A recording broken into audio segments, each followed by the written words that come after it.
याच्यावर देखील एक प्राथमिक चर्चा आम्ही केली आणि कुठल्याही परिस्थितीमध्ये आपल्या महायुतीच्या सर्व घटक पक्षांसोबत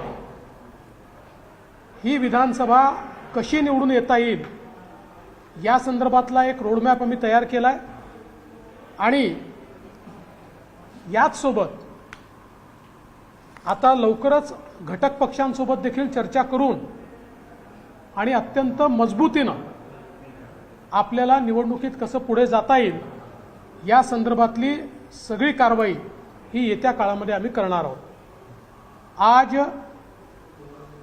महाराष्ट्र की कोर टीम केंद्रीय नेतृत्व के साथ बैठी थी।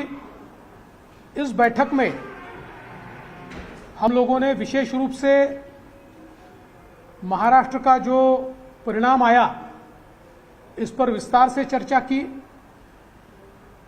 महाराष्ट्र में जैसा आप जानते हैं कि केवल 0.3% से महायुति और एमवीए में अंतर है, तो कहाँ वोट मिले कहाँ नहीं मिले,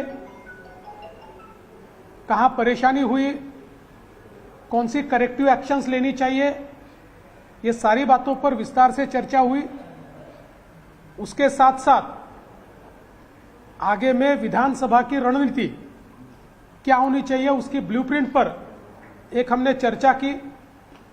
अब जल्दी ही हमारे जो एनडीए पार्टनर्स हैं उनके साथ चर्चा करके महाराष्ट्र की विधानसभा के चुनाव को जीतने की दृष्टि से हम लोग रणनीति तय करेंगे और केंद्रीय बीजेपी पूरी ताकत से हमारे पीछे इस चुनाव में खड़ी है और जल्दी ही हमारा रोड मैप हम लोग तैयार करेंगे। कोई बदलाव होगा सर, प्रदेश अध्यक्ष हो या और कोई बदलाव नहीं है। फिर एक बार एनडीए की महायुति की सरकार बहुत मजबूती से हमें महाराष्ट्र में लानी है।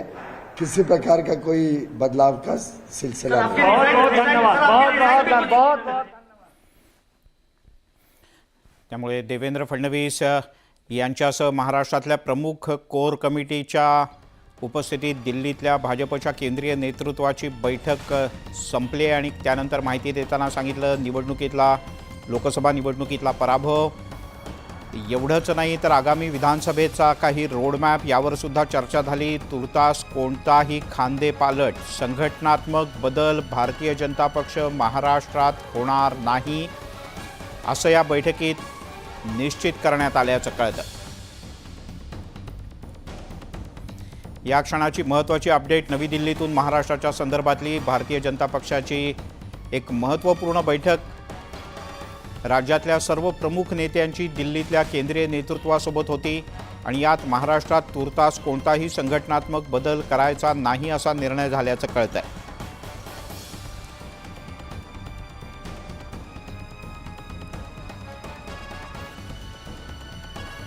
त्यामुळे पक्षात तुर्तास तरी कोणतेही बदल होणार नाहीत असं सूत्रांचं म्हणणं आहे असं इथे नेत्यांनीही सांगितलं।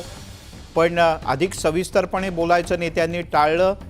पण पराभव नेमका का झाला थेट जाऊयात नवी दिल्लीला। प्रशांत लीला रामदास आपले दिल्लीचे प्रतिनिधी आपल्यासोबत आहेत। प्रशांत, खांदेपालट नाही पण राजीनाम्याचं काय देवेंद्र फडणवीस यांनी स्वतः सांगितलं होतं।